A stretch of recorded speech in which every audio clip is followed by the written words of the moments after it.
The reptile house was quiet, except for the faint rustling of scales against the glass and the soft hiss of a distant vent. Harry followed Charlie to a small, dimly lit corner of the room where a makeshift workstation had been set up.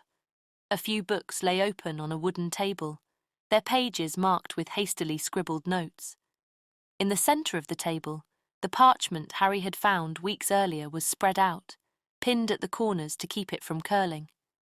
Charlie gestured to the parchment as Harry approached. "This is what I wanted to show you. Remember that spell we couldn't identify when you first brought this to me? Well, I've been doing some digging." Harry leaned in, his eyes narrowing as he examined the unfamiliar symbols and runes scrawled across the aged parchment. The language was ancient, and though Harry understood many magical scripts, this one was unlike anything he had seen before. Charlie continued, his tone serious. "At first I thought it might be some kind of warding spell, maybe something designed to protect the caster, but after combing through every book I could find on obscure and ancient magic, I finally discovered a reference to something similar." He grabbed one of the open books and flipped through the pages until he found the passage he sought. He held it out to Harry, who scanned the text quickly. "It's called Oblitio Murorum," Charlie explained, pointing to a line in the book. "Roughly translated, it means obliteration of walls or vanishing of barriers. It's an ancient spell dating back to when magical and non-magical worlds were less separated. The idea was to tear down the barriers between these worlds, physical, magical, and even mental barriers. It's a spell designed to reveal what's hidden, to bring the magical into the open." Harry's brow furrowed as he took in the information. "I've never heard of this before. It's not something they taught us at Hogwarts, and it doesn't sound like anything modern wizards would use." "That's because it's not modern," Charlie replied, his voice tinged with concern. "It's ancient magic, Harry, the kind of spell that's been forgotten for centuries. But whoever's behind these incidents must have found a way to resurrect it. And if they're using it to dismantle the barriers between our world and the Muggle world..." Harry felt a chill run down his spine as the implications of Charlie's words sank in. Then it's worse than we thought. They're not just causing random magical incidents. They're trying to reveal magic to the Muggle world on a massive scale. Charlie nodded gravely. "Exactly. And if this spell is being used, it could explain why these incidents have been so difficult to contain. The barriers we've relied on to separate our worlds are being systematically broken down." Harry exhaled slowly, his mind racing as he tried to process this new information. "We have to stop this, Charlie. If they succeed..." "I know," Charlie said, cutting him off gently. "That's why I've been researching a counterspell. There's got to be a way to reinforce the barriers or undo the damage that's been done, but it's going to take time, and we might not have much of that left." As Charlie spoke, Harry's thoughts began to wander. The idea of the magical and non-magical worlds merging was terrifying. Still, a small, rebellious part of him wondered if there could be any positive outcomes to such a dramatic shift. What if the world didn't plunge into chaos? What if, instead, it opened up new possibilities? For years, Harry had lived in two worlds, one filled with magic, wonder, and the people he loved, and the other, a more ordinary world, yet one that had its own beauty and potential. What if merging them could bring about a new era of understanding? What if Muggles and wizards could live together, learn from each other, and build a society where magic wasn't hidden, but celebrated? The thought was both exhilarating and terrifying. It was easy to imagine the potential for disaster, the fear, the persecution, the loss of control. But what if it didn't have to be that way? What if, with exemplary leadership and careful planning, the merging of the worlds could lead to something better? Harry shook his head, trying to dispel the thoughts. It was too risky, too unpredictable. The fear of what could go wrong far outweighed the slim chance that things could go right. The wizarding world had spent centuries hiding for a reason after all. Charlie placed a hand on Harry's shoulder, pulling him back to the present. Harry, we're in this together. We won't let them tear down everything we've worked to protect. Harry nodded, determination settling in his chest. Keep working on it. We'll need to be ready for whatever's coming next, and I'll reach out to Kingsley and the others. We need to be prepared. Charlie gave him a supportive look. We'll get through this, Harry. We've faced worse, haven't we? Harry smiled, appreciating Charlie's attempt to lighten the mood. Yeah, we have. But this time, it feels different, more dangerous. Charlie nodded solemnly, understanding the weight of Harry's words. You're right, but whatever happens, we can't lose sight of what's important. Maybe, just maybe, there's a way to navigate this that doesn't end in disaster. Harry wasn't so sure, but for now, more pressing matters were at hand. With a final glance at the parchment, he stepped back. I need to get going. I've got some people to contact, and we need to be ready for whatever comes next. Charlie nodded as Harry turned to leave. But the thoughts he had been entertaining lingered in the back of his mind. What if the merging of worlds wasn't something to fear, but something to embrace? As he left the reptile house, the night air hit him, and Harry took a slow breath. There were too many unknowns and too many risks. Yet he couldn't entirely shake the idea that maybe, just maybe, this was a change that could bring about a new kind of world. But right now, with danger looming and the stakes so high, it wasn't a risk he could afford to take. The entrance to the Ministry of Magic was as bustling as ever, with witches and wizards moving swiftly about their business. The hum of conversation and the rustle of robes created a familiar symphony of sound. Harry stepped through the golden gates, eyes scanning the crowded atrium as he approached the security checkpoint. Wand, please, a bored-looking security wizard requested, barely glancing up from his ledger as Harry approached the weighing station. Harry handed over his wand, watching as it was placed onto the set of delicate scales. The device hummed quietly for a moment before issuing a soft chime. The security wizard inspected the reading, nodded, and returned the wand to Harry. All set, Mr. Potter. You know the way. Thanks, Harry muttered, taking his wand back and tucking it into his robes. The familiar weight of it was reassuring, though it did little to ease the tension that had been building in his chest since his meeting with Charlie. As he walked through the labyrinthine corridors of the Ministry, heading toward the Aura Department, Harry couldn't help but notice how different the atmosphere felt. The usual air of efficiency and purpose seemed tinged with an undercurrent of unease. It was subtle, almost imperceptible, but Harry had spent enough time within these walls to recognize it. When he arrived at the Aura Department, Harry found the office in a state of quiet urgency. Auras moved with practiced precision, their faces set in grim determination. Harry went to the Chief Aura's office, knocking once before pushing the door open.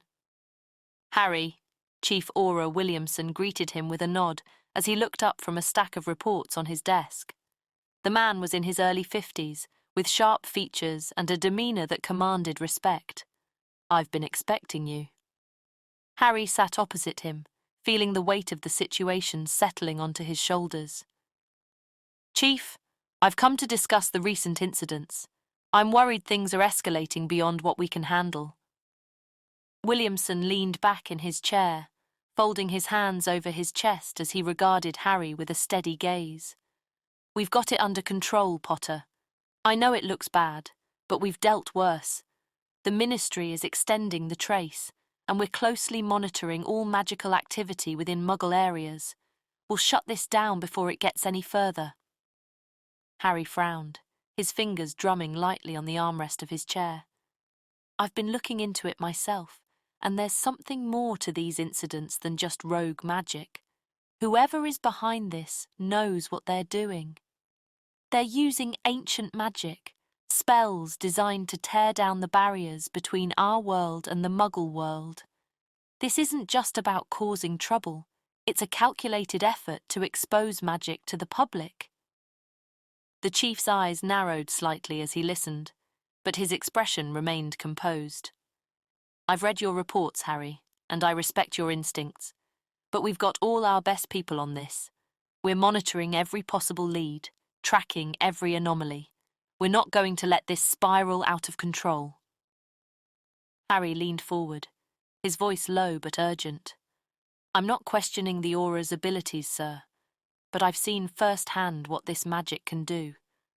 We're up against something different here, something that doesn't follow the rules we're used to. We could face a full-blown exposure crisis if we're not careful. Williamson studied Harry for a moment before speaking, his tone firm. And that's exactly why we're taking every precaution. The trace will help us identify anyone using magic in Muggle areas, and we're ready to intervene at the first sign of trouble. We've got contingency plans in place, and we are coordinating closely with the Obliviators to manage any fallout. We're prepared, Harry. Harry held his gaze, feeling a mix of frustration and resignation. The chief was confident, perhaps rightfully so, but Harry couldn't shake the nagging feeling that they were underestimating the threat. I hope you're right, sir, but if you need anything at all, I'm here. Williamson's expression softened slightly. I appreciate that, Potter. You've done more for this department than most people do in a lifetime. We'll get through this like we've gotten through everything else. Harry nodded, though the unease in his chest didn't entirely dissipate. Thanks, Chief. I'll be in touch. As he left the office, Harry's mind was still racing. The Ministry was doing everything by the book, but Harry couldn't help but wonder if that was enough. This wasn't just another case. It was something more profound that could change the fabric of their world if it wasn't handled properly. The thought of merging worlds, something that had briefly crossed his mind earlier, now seemed more enticing and terrifying than ever. But that was a question for another time. Right now, all he could do was trust that the Ministry had things under control, even as a part of him remained skeptical. The following day, the sun filtered through the curtains of Harry and Andrew's flat, casting a warm glow across the room. Harry was seated at the small kitchen table, sipping a cup of tea, his thoughts still lingering on his meeting with Chief Aura Williamson the previous day. He barely noticed Andrew entering the room until his boyfriend's voice broke the silence. Harry, Andrew began, his tone unusually serious as he leaned against the counter, arms crossed over his chest. We need to talk. Harry looked up, instantly sensing the tension in the air. Sure, what's on your mind?